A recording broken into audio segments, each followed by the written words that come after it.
ngan ya tu ya ka jing ik ba nga don da kum no ken ngan pen pau happy ken ko ba i trong nga i ber ba i ten na pi ha kum tha bali pi ha da kum no ngan ya tu da kum no ba ngan ya tu kum no ken ngan pen pau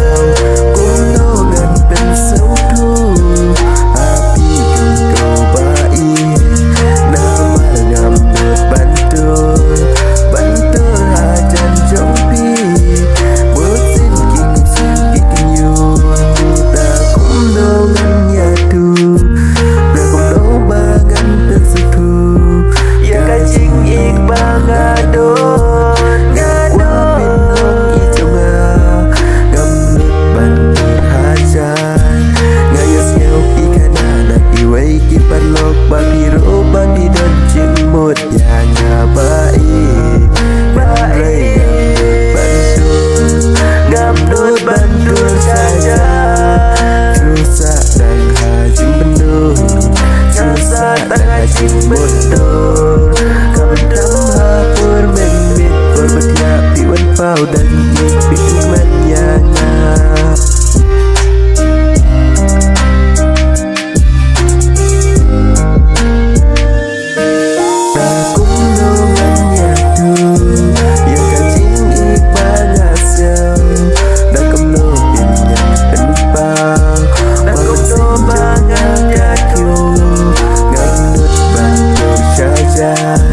ngam nut bantur saja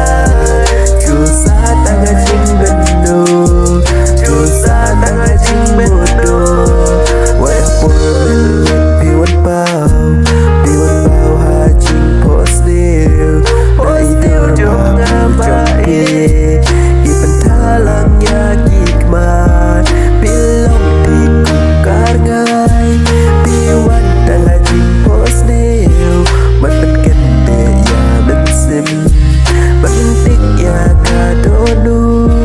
Nasa tang jing mundur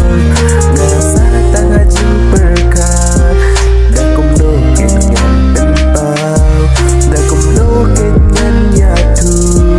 Ya ka jing ik ba ngadon Ngam nut bantur syajan Jusa tang hajing mundur Da kum no ngan pen sau tu Ka jing ik ba ngadon Ka jing ik ba ngadon Ngam junut bantur syajan Ka kum no ik ba ngan ya Dina jan jumnya baik Ka ik jong ngapin lo Ban kren ya pingakwa